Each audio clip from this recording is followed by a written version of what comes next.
Professional Excel ট্রেনারে আপনাদের সকলকে স্বাগতম। গত পর্বে আমরা শুধু সামিফস ফাংশনের থিওরি নিয়ে কথা বলেছি। আজ আমরা এক্সেলের ভেতর এর বাস্তবিক ব্যবহার দেখব ইনশাআল্লাহ। আমরা যদি G10 এই সেলটাতে কামালের টোটাল নাম্বার বের করতে চাই, তাহলে আমাদেরকে এখানে প্রথমে ইকুয়াল দিয়ে শুরু করতে হবে, তারপর লিখতে হবে সাম ইফস। তারপর যেহেতু আমরা মার্কগুলো যোগ করতে চাচ্ছি, তাই আমরা এখানে এক্সেলকে ডি কলামটা দেখিয়ে দেব, এবং তারপর আমরা যেহেতু কামালের নাম্বার বের করতে চাচ্ছি, অর্থাৎ এখানে আমাদের কন্ডিশন হচ্ছে কামাল, যেটা হচ্ছে স্টুডেন্টের নেম, তাই আমাদেরকে এখানে বি কলামটা সিলেক্ট করতে হবে সেকেন্ড আর্গুমেন্ট হিসেবে। তো আমরা এখন বি কলামটা সিলেক্ট করে নিলাম। এবার হচ্ছে থার্ড আর্গুমেন্টের পালা, অর্থাৎ ক্রাইটেরিয়া। আমরা যেহেতু কামালের নাম্বার বের করতে চাচ্ছি, তাই আমাদেরকে এখানে কামালকে ডাবল কোটেশনের ভিতর রাখতে হবে, যেহেতু এটা একটা স্ট্রিং ভ্যালু। আমরা এর পূর্বেও আপনাদেরকে বলেছিলাম, কোনো ফাংশনের আর্গুমেন্ট হিসেবে সেল রেফারেন্স অথবা কোনো নাম্বার ব্যবহার না করলে বাকি যা কিছুই আমরা ব্যবহার করব তার দুই পাশে অবশ্যই আমাদেরকে ডাবল কোটেশন দিতে হবে। যদি আমরা ডাবল কোটেশন ব্যবহার না করি, তাহলে এক্সেল নেম এরর দেখাবে। যেহেতু আমরা এখানে কামালের টোটাল নাম্বার বের করতে চাচ্ছি, তাই আমরা এখানে এক্সেলের সাম ইস ফাংশনের থার্ড আর্গুমেন্ট হিসেবে ডাবল কোটেশনের ভেতর কামাল উল্লেখ করব, এবং ব্র্যাকেটটা ক্লোজ করার মাধ্যমে আমরা এখানে এন্টার প্রেস করব। তাহলে আমরা কামালের টোটাল নাম্বার দেখতে পারবো।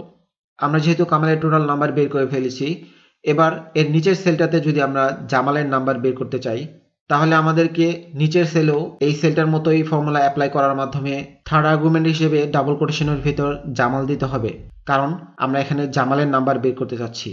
এই ক্ষেত্রে ফার্স্ট এবং সেকেন্ড আর্গুমেন্টটা পূর্বের অবস্থায় থাকবে, অর্থাৎ কোনো পরিবর্তন করতে হবে না। কিন্তু এক্ষেত্রে যদি আপনারা লক্ষ্য করেন, তাহলে দেখতে পারবেন যে আমরা প্রতিটা ফর্মুলাতেই থার্ড আর্গুমেন্ট অর্থাৎ ক্রাইটেরিয়াটা হাতে লিখে দিচ্ছি, যেটা এফিশিয়েন্ট ওয়ে নয়। আমরা এটাকে আরও এফিশিয়েন্ট ওয়ে করতে পারি, অর্থাৎ থার্ড আর্গুমেন্টটা আমরা যে কোনো একটা সেলের রেফারেন্স দিতে পারি। তাহলে আমরা ওই সেলের যে নামটাই এন্ট্রি করব, সেই নামের টোটাল নাম্বারটা আমাদেরকে এক্সেল দেখাবে। আমি কি বোঝাতে চেয়েছি তা যদি আপনাদের বুঝতে সমস্যা হয়, চলুন আমরা প্র্যাকটিক্যাল এক্সাম্পলের মাধ্যমে সেটা দেখে নিই। আমি এখানে G10 সেলটাতে কামালের টোটাল নাম্বার বের করতে চেয়েছিলাম, যার জন্য এখানে আমি এই ফর্মুলাটা এন্ট্রি করেছি। এখানে আমরা থার্ড আর্গুমেন্ট হিসেবে সরাসরি কামালের নাম ফর্মুলার ভিতরেই লিখে দিয়েছি। তো আমরা এখানে থার্ড আর্গুমেন্টটা সরাসরি কামাল না লিখে একটা এক্সেলের সেল রেফারেন্স দিয়ে দেব, সেটা হচ্ছে F10 সেল। এখন যদি আমরা কিবোর্ড থেকে এন্টার চাপি, তাহলে কোনো রেজাল্ট দেখাবে না, তার কারণ হচ্ছে F10 সেলটা এখন বর্তমানে খালি রয়েছে। এখন যদি আমরা F10 সেলটাতে কামালের নাম লিখি, তাহলে এক্সেল আমাদের কামালের টোটাল নাম্বার দেখাবে। অর্থাৎ এই G10 সেলটার ফর্মুলা আউটপুট ভ্যালু নির্ভর করছে এই F10 সেলটার উপর। আমরা F10 সেলটাতে যে নামটাই দেব, সেই নামের টোটাল নাম্বার এক্সেল আমাদেরকে এই সেলে দেখাবে। অর্থাৎ এখন যদি আমি এখানে কামালের পরিবর্তে জামালের নাম লিখে দেই, তাহলে এক্সেল আমাদের এই G10 সেলটাতে জামালের টোটাল নাম্বারই দেখাবে। যেহেতু আমরা এখানে ফর্মুলার থার্ড আর্গুমেন্ট হিসেবে একটা সেল রেফারেন্স ব্যবহার করেছি, তাই আমাদেরকে এখানে ডাবল কোটেশনের কোনো টেনশন করতে হচ্ছে না, বা ডাবল কোটেশন রিলেটেড কোনো ঝামেলা করতে হচ্ছে না।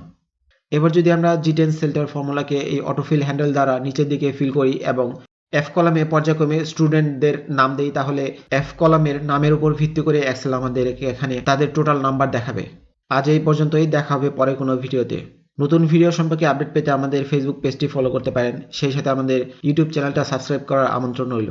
এবং এর মাধ্যমে আমি মুকিবুল হাসান আপনাদের কাছে বিদায় নিচ্ছি। দেখা হবে পরের কোনো ভিডিওতে। আসসালামু আলাইকুম।